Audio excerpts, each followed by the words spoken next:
പടവലങ്ങ പൊതുവെ ആർക്കും ഇഷ്ടമില്ലാത്തൊരു വെജിറ്റബിൾ ആണല്ലോ അല്ലേ. എന്നാൽ ഇങ്ങനെയൊന്ന് കറി വെച്ച് നോക്കിയാലുണ്ടല്ലോ, നിങ്ങൾ ഇടയ്ക്കിടയ്ക്ക് വാങ്ങിക്കും പടവലങ്ങ. ഈ കറി കാണാനൊരു ലുക്കില്ല എന്ന് തോന്നുന്നുണ്ടോ? പക്ഷെ അപാര ടേസ്റ്റ് ആണേ, സ്കിപ്പ് ചെയ്യാതെ കാണണേ. നമസ്തേ, ഞാൻ ധന്യ, ഇത് വെജ് കേരള. എല്ലാ പുതിയ സബ്സ്ക്രൈബേഴ്സിനും വെൽക്കം. ഇനി ആരെങ്കിലും സബ്സ്ക്രൈബ് ചെയ്യാൻ വിട്ടുപോയിട്ടുണ്ടെങ്കിൽ സബ്സ്ക്രൈബ് ബട്ടണും കൂടെ ആ ബെൽ ബട്ടണും ഒന്ന് അമർത്തിക്കോളൂ. എന്നാലേ ഞാൻ വീഡിയോസ് അപ്ലോഡ് ചെയ്യുമ്പോൾ നിങ്ങൾക്ക് നോട്ടിഫിക്കേഷൻ കിട്ടുള്ളൂ. ഒരുപാട് ഗുണങ്ങളുള്ള ഒരു വെജിറ്റബിൾ ആണ് പടവലങ്ങ. അതിൻ്റെ എന്തൊക്കെയാണ് അതിൽ അടങ്ങിയിട്ടുള്ളതെന്ന് ഞാൻ ഇവിടെ ഇട്ടിട്ടുണ്ട്. ഒന്ന് പോസ് ചെയ്തിട്ട് വായിച്ചോളൂ കേട്ടോ.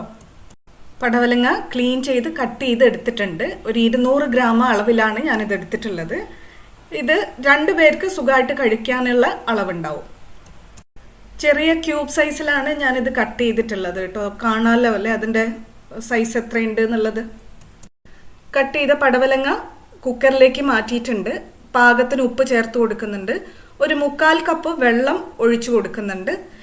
ഇനി ഇതൊരു 3 വിസില് കൊടുത്തിട്ട് വേവിച്ചെടുക്കാൻ പോവുകയാണ് കുക്കറിൽ. 3/4 കപ്പ് വെള്ളം മാത്രം മതി കേട്ടോ. പടവലങ്ങയിൽ നിന്നും കുറച്ച് വെള്ളം ഇറങ്ങാനുണ്ടാവും. അപ്പോഴേക്കും നമുക്കിവിടെ ഒരു സ്പൈസ് മിക്സ് തയ്യാറാക്കാം.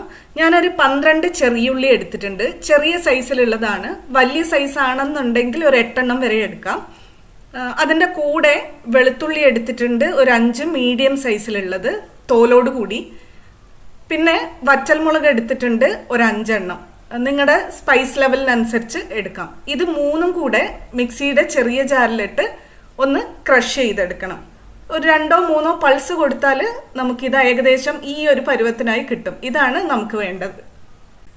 ഇത് നമുക്ക് ഒരു പാത്രത്തിലാക്കി മാറ്റി വെക്കാം. അപ്പോഴേക്കും നമ്മുടെ പടവലം ഇവിടെ കുക്കായിട്ടുണ്ട്. ഒന്ന് ചെറുതായിട്ടൊന്ന് ഉടച്ചു കൊടുക്കാം. ഇതും നമുക്ക് ഒരു പാത്രത്തിലാക്കി മാറ്റി വെക്കാം.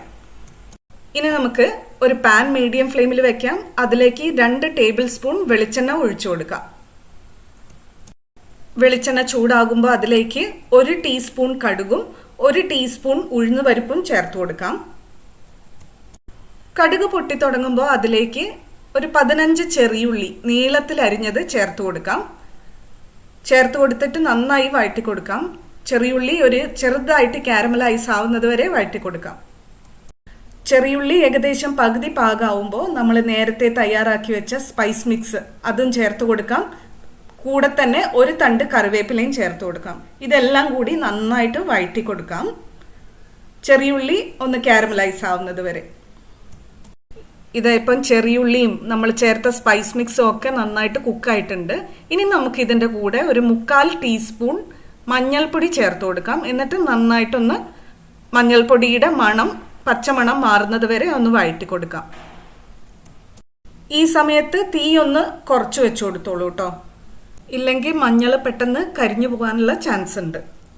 ഇത് കണ്ടോ, പാനിലുള്ള എല്ലാം വെൽ കുക്ക്ഡ് ആയിട്ടുണ്ട്. നമുക്ക് വേണ്ട പാകത്തിനായിട്ടുണ്ട്. ഇനി നമുക്കിതിലേക്ക് നമ്മൾ നേരത്തെ കുക്ക് ചെയ്ത് വെച്ച പടവലം ചേർത്ത് കൊടുക്കാം. പടവലം ചേർത്ത് ഒന്ന് ചെറുതായി ഇളക്കി കൊടുത്തതിന് ശേഷം അടച്ചു വെച്ച് 1 മിനിറ്റ് നേരം വേവിക്കാം. മസാലയുടെ രുചിയും മണവും എല്ലാം ഒന്ന് കഷ്ണങ്ങളിലേക്ക് പിടിക്കാൻ വേണ്ടിയിട്ടുള്ള സമയമാണിത്. അപ്പോഴേക്കും നമുക്ക് വളരെ പെട്ടെന്ന് തന്നെ ഇതിലേക്കുള്ള തേങ്ങ അരപ്പ് തയ്യാറാക്കാം. അതിനുവേണ്ടി ഒരു 1/2 കപ്പ് തേങ്ങ വേണം നമുക്ക്. ഒരു ചെറിയുള്ളി വേണം.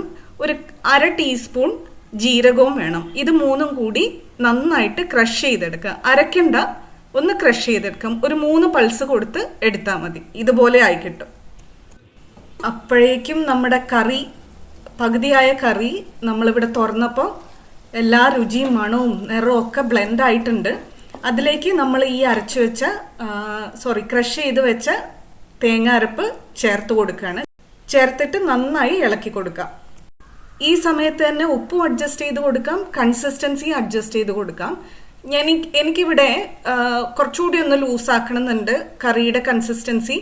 അതുകൊണ്ട് ഞാൻ ഒരു 1/2 കപ്പ് വെള്ളമാണ് ചേർത്ത് കൊടുക്കുന്നത്. വെള്ളം ചേർത്ത് കൊടുത്ത് ഒന്ന് മിക്സ് ചെയ്തതിന് ശേഷം അടച്ചു വെച്ച് ഒരു 30 സെക്കൻഡ് കൂടെ ചെറിയ തീയിൽ വേവിക്കാം. ആ ഒരു 30 സെക്കൻഡ് കൂടെ കഴിഞ്ഞ് നമ്മൾ അടപ്പ് തുറക്കുമ്പോൾ നമ്മുടെ കറി റെഡി ആയിട്ടുണ്ടാവും കേട്ടോ. നേരത്തെ പറഞ്ഞതുപോലെ don't judge a book by its cover എന്ന് നമ്മൾ പറയില്ലേ, അതുപോലെയാണ്. ഇതിൽ കാണാൻ അത്ര ഭംഗി ഉണ്ടാവില്ല സാധാരണയുള്ള കറി പോലെ. പക്ഷെ ഭയങ്കര ടേസ്റ്റാണ്. ഞാൻ ചപ്പാത്തിക്കും ദോശയ്ക്കും ഒക്കെ ഈ കറി കൂട്ടി കഴിക്കാറുണ്ട് കേട്ടോ. പക്ഷെ ചോറിനാണ് ഇത് ബെസ്റ്റ് കോംബോ.